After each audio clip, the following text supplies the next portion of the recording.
Donc, mesdames et messieurs les présidents, mesdames et messieurs, en vos grades et qualités, mesdames et messieurs, je suis encore une fois évidemment ravie de retrouver cet amphithéâtre et d'intervenir dans le cadre des travaux de l'Institut des hautes études de la défense nationale, auquel je suis personnellement, vous le comprendrez, chers collègues, particulièrement attachée.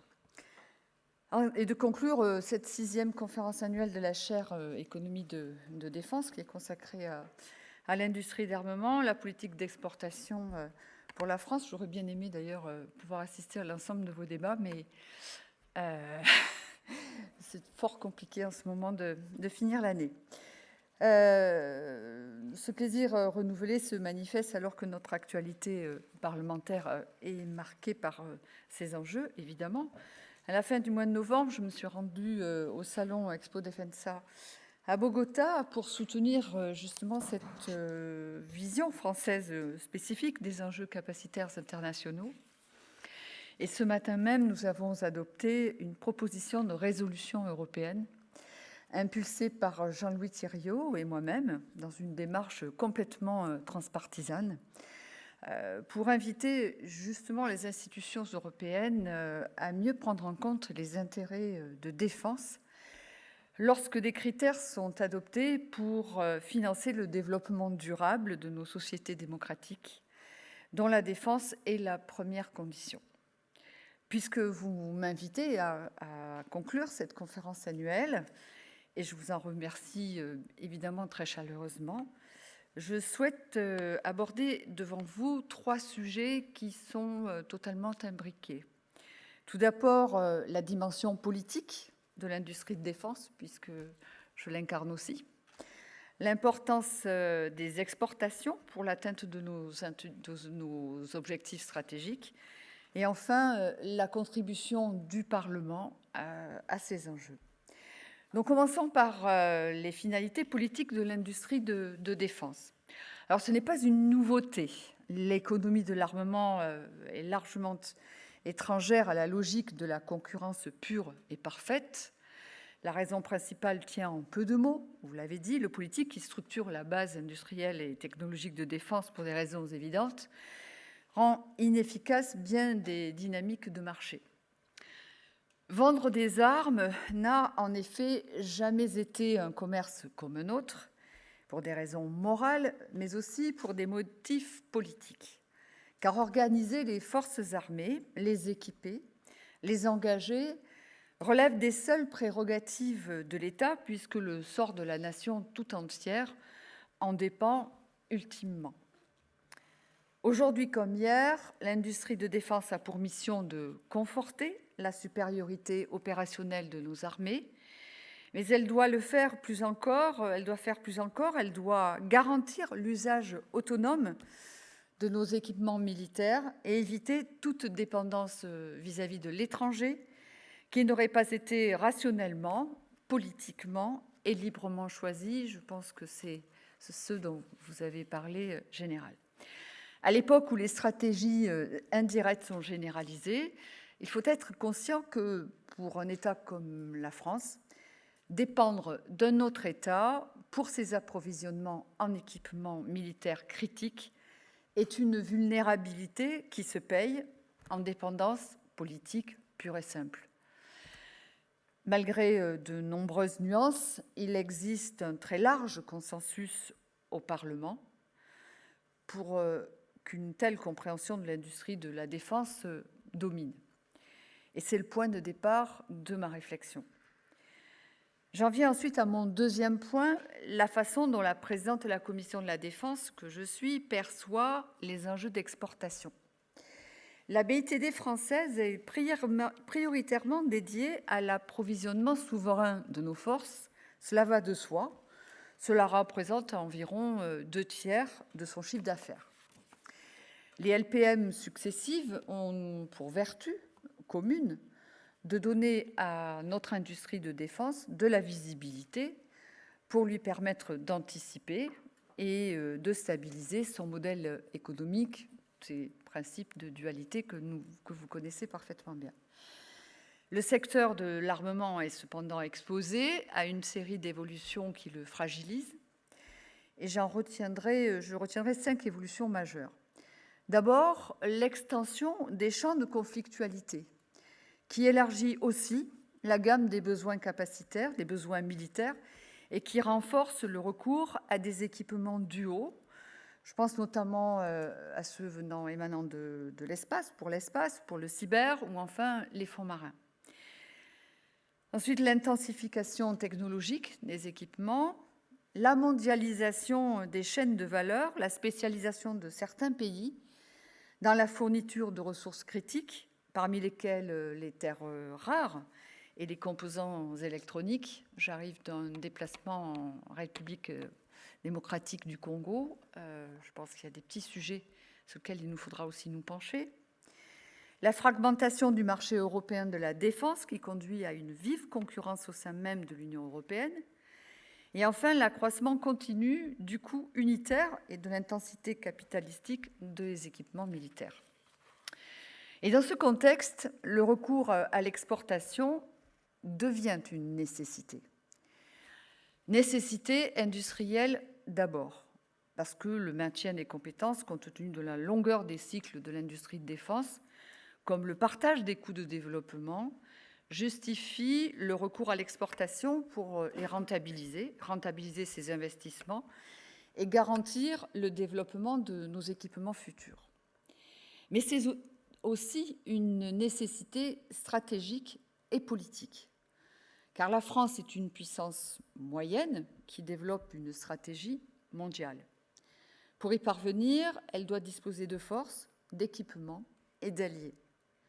Les exportations représentent l'opportunité unique de conforter des alliances tout en optimisant l'acquisition d'équipements au profit de nos forces.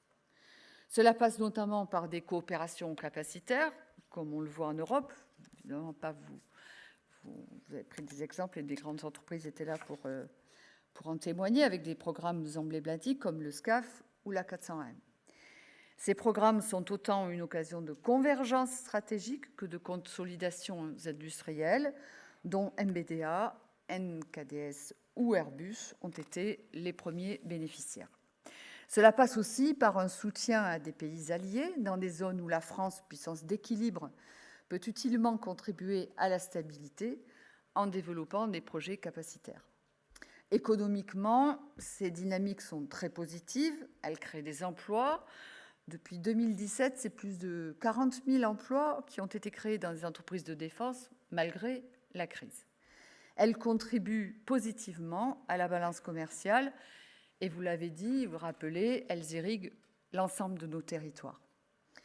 Vu de la Commission de la Défense, les exportations sont donc nécessaires et bénéfiques. Mais elles ne sont pas une fin en soi.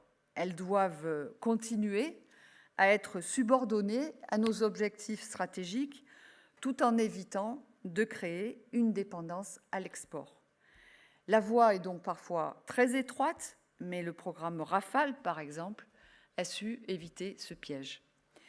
Ma conviction profonde est que la dépendance relative de la BITD française à l'export est préférable à la dépendance politique qui résulterait d'un approvisionnement de nos équipements critiques par un État étranger, et je dirais quel qu'il soit.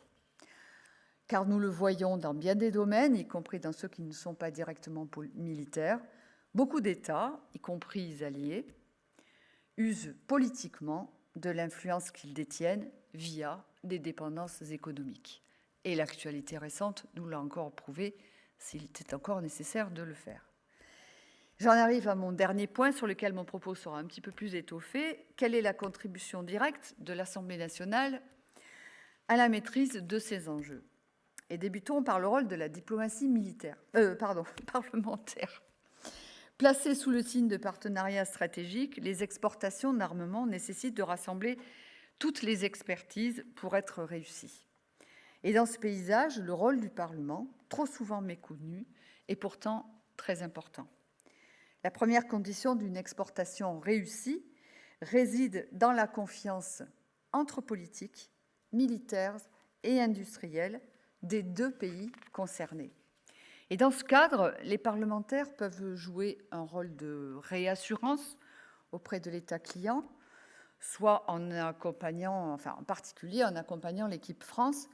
Ils témoignent du consensus politique qui existe autour d'un projet. Leur présence est toujours un signe politique, ou leur absence d'ailleurs, qui marque l'intérêt que la France peut porter à un pays, un enjeu stratégique ou un projet au-delà des objectifs commerciaux et économiques à court terme. C'est très concrètement ce qu'une délégation de l'Assemblée nationale que j'ai conduite récemment a pu mener en Égypte avant les annonces d'achat de Rafale supplémentaires, ou ce qu'une délégation conjointe de députés et de sénateurs a fait à l'occasion du salon d'EFEA à Athènes avant le choix grec d'acquérir 3 FDI en septembre dernier. J'ai tendance à dire qu'on intervient soit en amont, soit en aval, mais qu'on est toujours dans la continuité du travail qui a été accompli par ailleurs. C'est surtout le rôle que doit tenir le Parlement avec nos partenaires européens pour conforter nos analyses stratégiques, faire converger nos démarches capacitaires et permettre la consolidation de la BITD européenne. Et dans ce cadre, les relations avec les parlements des autres États membres sont importantes. Je pense notamment, et on l'a fait récemment avec certains d'entre vous, à l'Espagne et à l'Italie, puisqu'on a un petit peu trop tendance, en mon sens, à ramener, je dirais, la notion d'Europe au couple franco-allemand. Nous évoquions l'idée plutôt ce matin du tandem franco-allemand. Jacques-Marie Lossian était présent. Je crois que nous devons aussi faire attention. Il y a d'autres pays tout aussi démocratiques, tout aussi volontaristes et tout aussi compétents pour pouvoir accroître cette dimension européenne. Mais alors que le nouveau gouvernement d'Olaf Scholz vient d'être formé, je pense surtout à l'importance de travailler sans tarder avec le nouveau Bundestag, bien sûr, pour mieux anticiper nos enjeux communs sur de nombreux programmes qui sont déjà engagés. Vous le savez, le SCAF, le MGCS, Eurodrone, Hélico, Tigre, pour ne citer que les principaux. Et garantir que nos approches soient communes en matière de politique d'exportation de nos États respectifs. Mais les parlementaires contribuent également au soutien des acteurs de la BITD pour conforter leur succès. Et il faut dire que la grande dispersion sur l'ensemble du territoire des entreprises de la BITD favorise leur prise en compte par les parlementaires, ceux qui sont concernés souvent par leur territoire, mais pas que. Cela a été particulièrement utile pendant la crise de la Covid pour sensibiliser l'exécutif des cas particuliers. Cela l'est d'autant plus lorsqu'un projet d'exportation implique un territoire tout entier et qu'un travail politique local est à même de favoriser la réussite de l'équipe de France.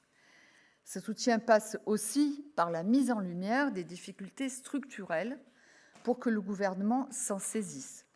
Je pense en particulier au rapport que nos collègues Françoise Balléblu et Jean-Louis Thiriot ont effectué de février 2021 sur les difficultés de financement de l'industrie de la défense. Un certain nombre de groupements industriels m'avaient sollicité, nous avaient sollicité, et nous avons donc effectué une mission flash pour essayer d'en comprendre un petit peu le sens. Et le fait même de faire cette mission était un message politique adressé à un certain nombre de banques concernées.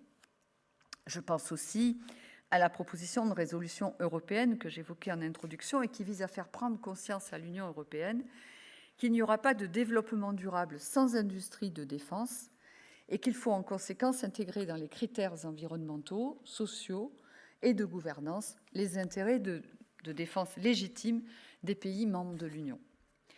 Et enfin, le Parlement contribue au contrôle de la mise en œuvre par le gouvernement de la politique d'exportation d'armes et de matériel de guerre. Il y a en la matière beaucoup de malentendus à dissiper. De trop nombreux acteurs n'ont de ces sujets qu'une vision caricaturale ou de tenaces préjugés, dont on redoute que certains remontent à l'effet produit par le personnage de fiction Basile Bazarov. Rappelons les choses, il existe en France un régime de prohibition de la fabrication et du commerce des matériels de guerre. Toute activité existante est donc strictement soumise à une autorisation préalable délivrée par l'État. Ces autorisations font l'objet d'une analyse pluridisciplinaire, interministérielle, avant d'être accordées, et elles s'accompagnent de contrôles a posteriori très rigoureux. Dans les faits, la politique de contrôle de fabrication et d'exportation d'armement est donc draconienne. Aussi, ainsi, être un simple intermédiaire nécessite une autorisation de l'État. Dans ce cadre, le Parlement contrôle la politique conduite par le gouvernement. Il est destinataire chaque année d'un rapport annuel sur les exportations d'armement et il auditionne la ministre des Armées à ce sujet. Et en outre, en application de ses pouvoirs constitutionnels de contrôle, le Parlement diligente régulièrement des missions d'information relatives à l'industrie de défense et il réalise de nombreux déplacements pour comprendre les enjeux liés aux exportations et les conditions dans lesquelles elles se préparent. Les visites de délégations parlementaires dans des salons d'armement répondent aussi à ces objectifs. Si elles servent à accompagner l'équipe France, elles sont d'abord utiles pour apprécier le contexte d'un prospect dans une configuration toujours transpartisane.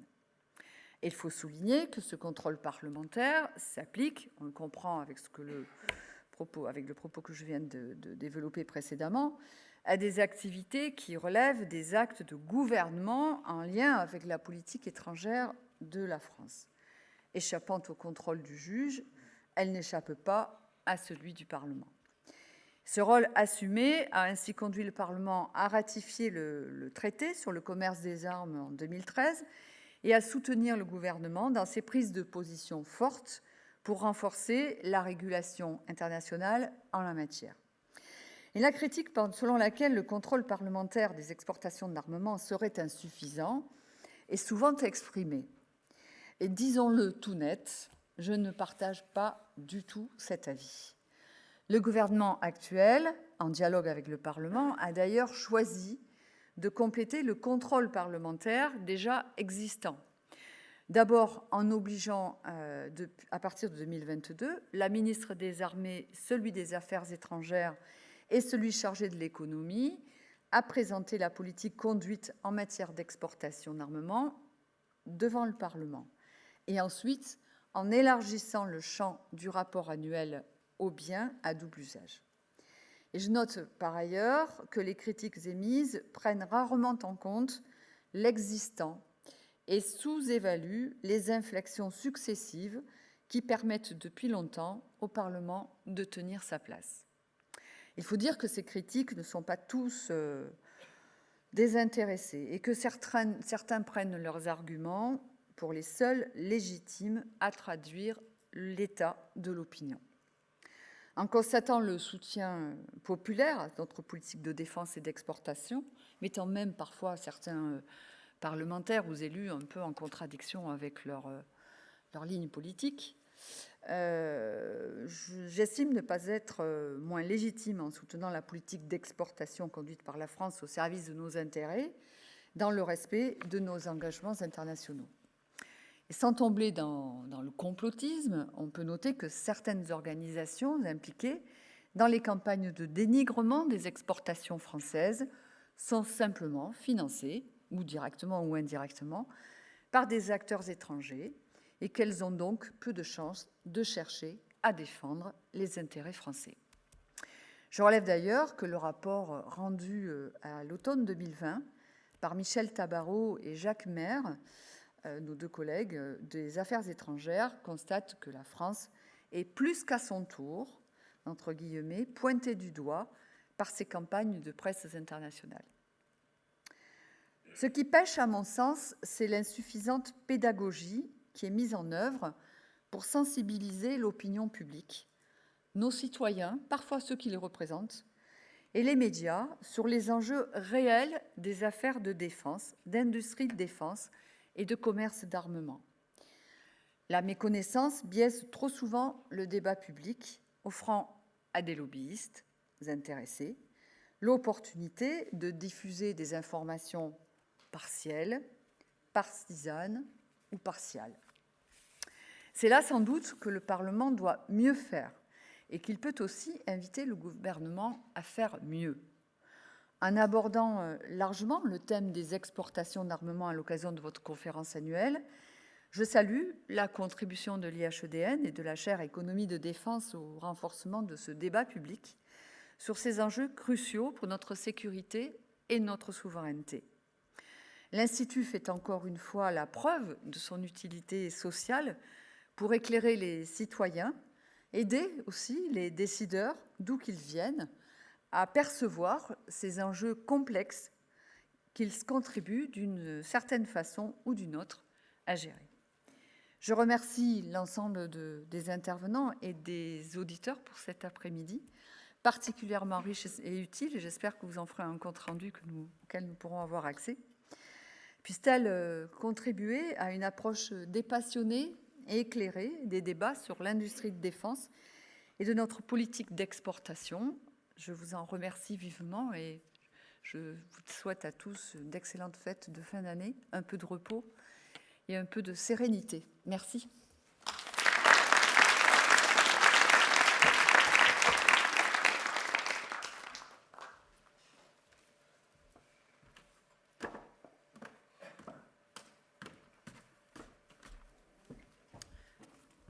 Bien, c'est donc la fin de notre 6e conférence de la chaire Économie de défense. Je tiens à remercier évidemment toutes les personnes qui ont participé à l'organisation de cette chaire, les équipes de la chaire, les équipes de l'IHEDN, les intervenants, les mécènes, il ne faut pas les oublier, et vous, donc, de vous être montré intéressés jusqu'au bout, je l'espère. Je vous rassure, Madame la Présidente, nous faisons systématiquement une synthèse de nos travaux et la conférence sera mise en ligne. Je vous invite également à suivre les activités de notre chaire via les newsletters. Si vous n'êtes pas encore abonné, c'est une erreur, n'hésitez pas. Et enfin, nous vous invitons à suivre également les webinaires que nous organisons. Les 2 prochains seront prévus à la rentrée, l'un sur l'exportation, un complément un peu plus spécifique, un peu plus technique que ce que nous avons fait aujourd'hui, et un autre sur l'apport de la coopération européenne. Les suivants viendront, mais ils ne sont pas aujourd'hui programmés.